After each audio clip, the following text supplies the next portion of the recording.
Hi everyone, welcome to Dr. RCM Academy.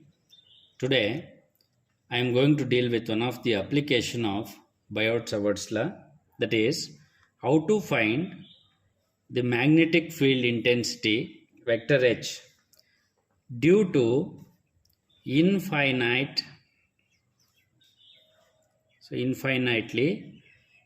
long straight conductor. So whenever you have an infinite conductor, so how will you find magnetic field due to that conductor? So to do this, let us consider there is an infinite line which is placed along the z-axis. Now I want to find out what is the magnetic field at this point P due to this infinite line which is placed along the z-axis, and the current through this line B, I is the current doing this. To find out what is the magnetic field intensity at this point due to this infinite line which is ranging from minus infinity to plus infinity, so I'll just consider a differential length. I'll find out what is the magnetic field at this point due to this differential length. Then I'll integrate throughout the line so that I'll get the total magnetic field. Let this differential length be dl. Since it is placed along the z-axis, I can also say dl is also equals to dz. Now the distance vector from this differential element to P be r.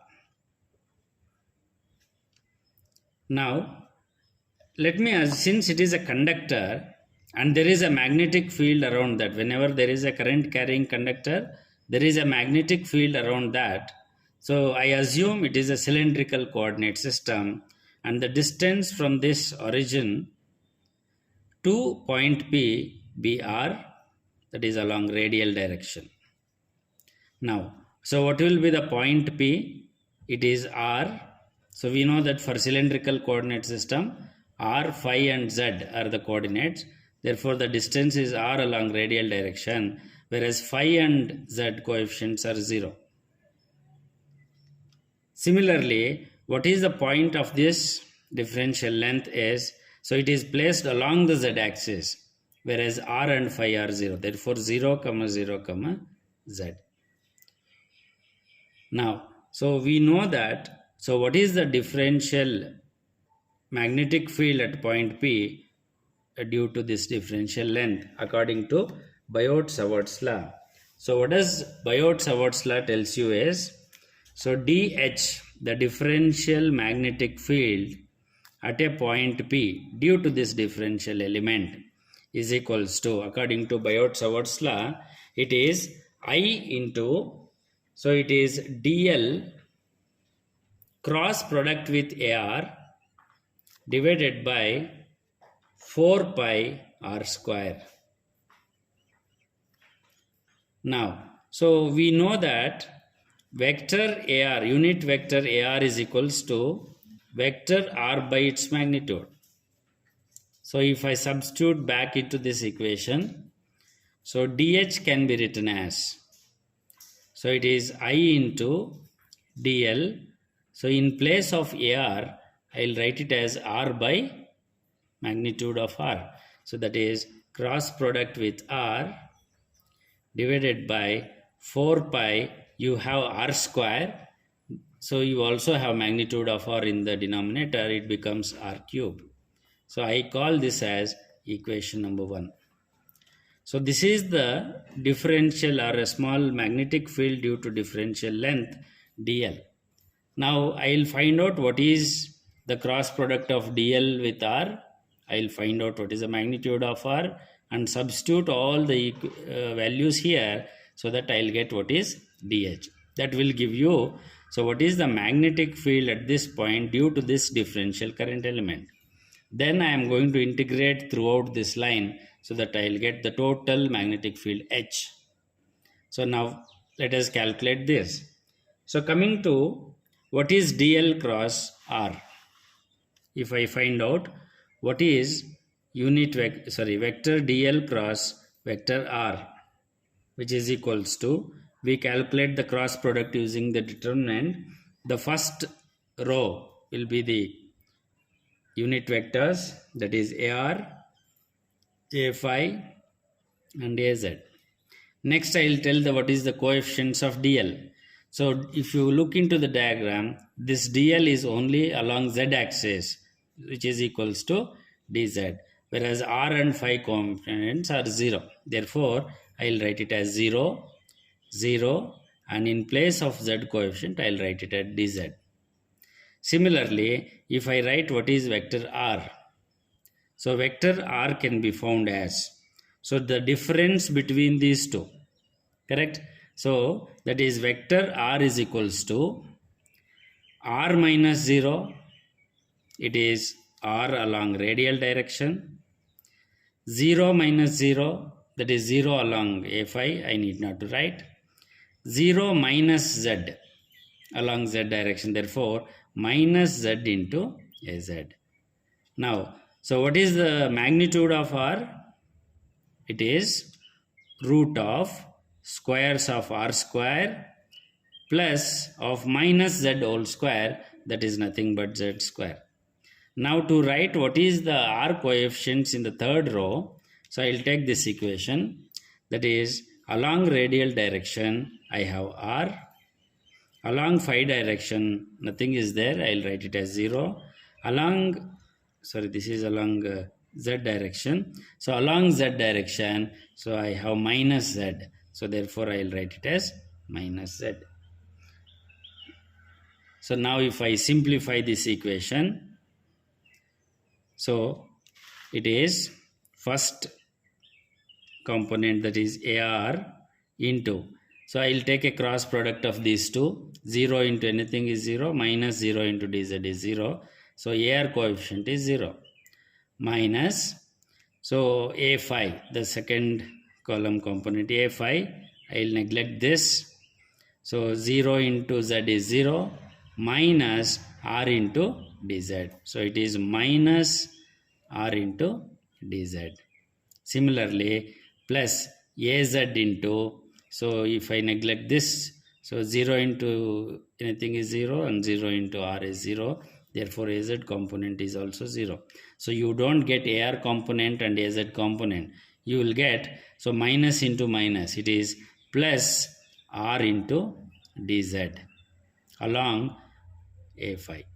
So what is this? The cross product of DL with R. So I obtained what is DL cross L to substitute in this equation. And I also know, I have found out what is the magnitude of R.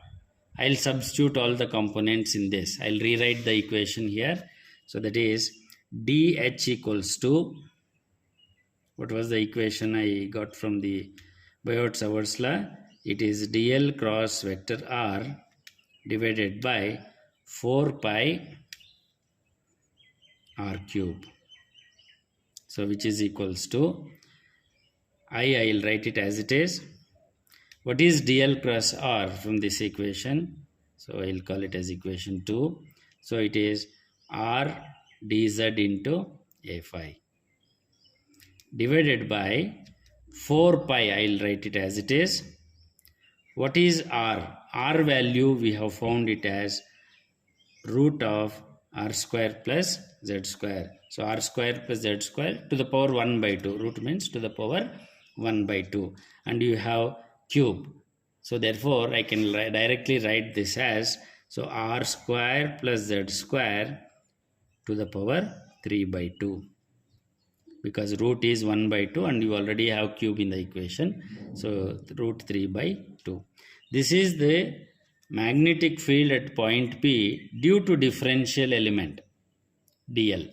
Now I will find out what is the total magnetic field integrating the entire line, that is from minus infinity to plus infinity, so that I will get what is H. So the total magnetic field at a point is equals to integral z ranging from minus infinity to plus infinity dh. Now I have to integrate this, substituting for dh value. So if I do that, so I will be getting it as z ranging from minus infinity to plus infinity. So what is that? It is I r dz a phi, I r dz into a phi divided by 4 pi into r square plus z square to the power 3 by 2. Now this is z ranging from minus infinity to plus infinity. This is very difficult to integrate when the infinite limits are there. Therefore, I go by integration by substitution method. So if you integrate the above equation by substitution method. So let us do the substitution, that is assume put z is equals to r tan theta. If you substitute z is equals to r tan theta, then I can say z square, if I want, this becomes r square into tan square theta. Or if I want to differentiate z with respect to theta, so it is dz, so which is equals to r is constant. So this becomes differentiation of tan theta is secant square theta into d theta. So we can replace now wherever we have the z terms. So z can be replaced with r tan theta, z square as r square tan square theta, and wherever you have dz in the equation, so I can substitute. Entire z components are replaced with theta component. Similarly, I should also replace the limits. Therefore, so when z is equals to minus infinity, because z is ranging from minus infinity to plus infinity.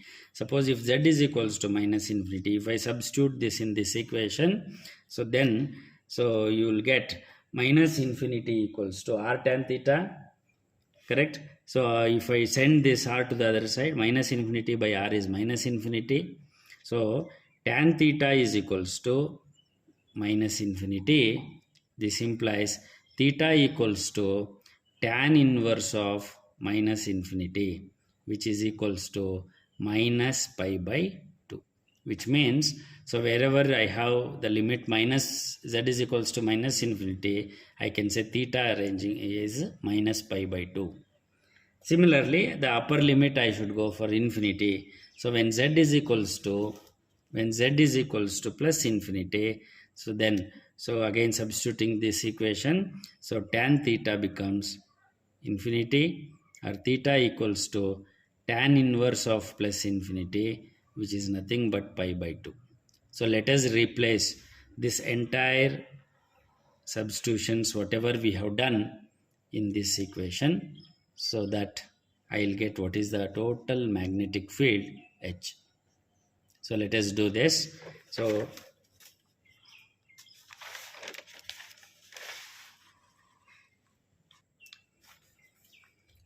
I will rewrite that equation. H is equals to, so I am going to rewrite it as, so integral z ranging from minus infinity to plus infinity, I r dz into a phi divided by 4 pi into r square plus z square to the power 3 by 2. I have just rewritten the equation which I written it in the previous page. Now I will substitute all the substitutions which we integrated, which we have put by the substitution method. Therefore, now h becomes, in place of z, I have to replace it as theta. So theta ranging from, I got it as minus pi by 2 to plus pi by 2. So I have I r, so in place of dz, so what was the dz value, that what we got it as r secant square theta d theta, correct, into a phi, I'll write it as it is, divided by 4 pi into r square, I'll write it as it is, whereas in place of z square, so I will write it as r square tan square theta from the substitution method to the power 3 by 2. Let us now simplify this, that is vector h is equals to theta ranging from minus pi by 2 to plus pi by 2. This becomes I into r square secant square theta d theta into unit vector a phi whole divided by 4 pi. Now you have r square, r square. I can bring r square as common factor, but you have to the power 3 by 2. R square to the power 3 by 2. If I write r square to the power 3 by 2, 2 to get cancelled, so you will remain with r cube. So therefore I am going to take r cube as common outside. You will remain with 1 plus tan square theta to the power 3 by 2. Now, so r square and r cube. So that means r square get cancelled. So you will remain with r in the denominator. And we know that what is 1 plus tan square theta is secant square theta.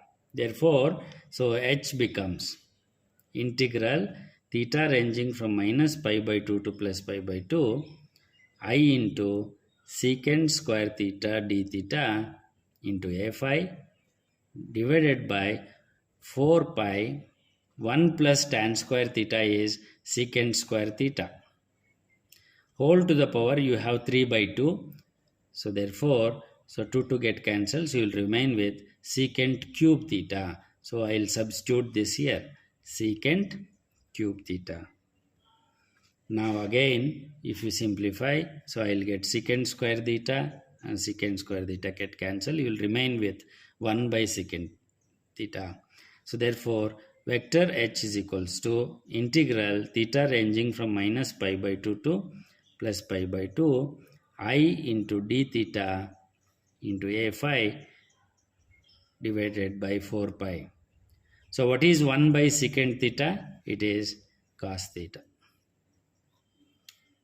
So I will bring, because I am doing with respect to theta, so except the theta component, I will bring the I by 4 pi as outside because it is constant. Vector h is equals to I divided by 4 pi integral theta ranging from minus pi by 2 to plus pi by 2. It is cos theta d theta into unit vector a phi. So if you integrate this, so vector h is equals to I divided by 4 pi. So what is the integration of cos theta?